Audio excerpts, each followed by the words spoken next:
வணக்க மக்களை, நான் பார்க்க போகிற வசனம் நான் கலாத்தியர் 5ஆம் அதிகாரம் 16ஆம் வசனத்திலேருந்து பார்க்க போகிறோம். பின்னும் நான் சொல்லுகிறது என்னவென்றால், ஆவிக்கேற்றபடி நடந்து கொள்ளுங்கள், அப்பொழுது மாம்ச இச்சையை நிறைவேற்றாதிருப்பீர்கள்.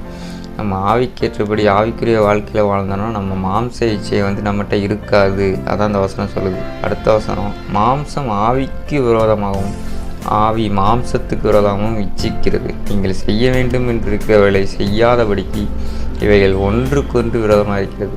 இப்போ நம்ம ஆவிக்குரிய வாழ்க்கையில் இருந்தோம்னா நம்ம மாம்ச இச்சையை செய்ய மாட்டோம். இது மாம்சத்துக்குரிய வாழ்க்கையில் இருந்தோம்னா ஆவிக்குரிய வாழ்க்கையை நம்ம கடைபிடிக்க மாட்டோம். அதான் அந்த வசனம் சொல்லுது.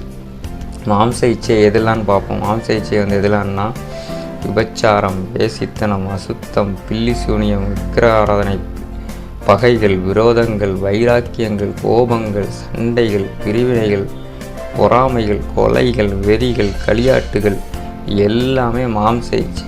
இப்போ நம்ம யோசித்து பார்ப்போம். நம்ம ஆவிக்குரிய வாழ்க்கையில் இல்லைன்னா இது எல்லாமே நம்மகிட்ட இருக்கும். அதான் அந்த வசனம் சொல்லுது. ஆவிக்குரிய வாழ்க்கையில் நம்ம இல்லை அப்படின்னா இது எல்லாமே நம்மகிட்ட இருக்கும். இந்த மாம்ச இச்சை இது ஆவிக்குரிய வாழ்க்கை நம்மகிட்ட இருந்துச்சுன்னா இது எதுவுமே இருக்காது. ஆவிக்குரிய வாழ்க்கைனா எதுனான்னு பார்ப்போம். ஆவியின் கனியும் அன்பு, சந்தோஷம், சமாதானம், நீடிய பொறுமை, தயவு, நற்குணம், விசுவாசம், சாந்தம், இச்சையடக்கம், இது எல்லாம் என்னதான் ஆவிக்குரிய வாழ்க்கைக்குரிய இது எல்லாம் நம்மகிட்ட இருந்துச்சுன்னா மாம்ச இச்சை எதுவுமே இருக்காது. இப்போ நம்ம யோசித்து பார்ப்போம். நம்மகிட்ட எது இருக்குது?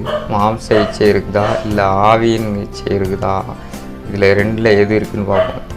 மாம்ச இச்சை இருந்துன்னா ஆவியின் இச்சை நம்மகிட்ட இதில் எதுவுமே இருக்காது. அதுமாதிரி ஆவியின் இது இருந்துச்சுன்னா ஆவிக்குரிய வாழ்க்கையை வாழ்ந்தோம்னா மாம்ச இச்சை எதுவுமே இருக்குது. இப்போ நம்ம எது தேவைன்னு நம்ம தான் முடிவெடுக்கணும்.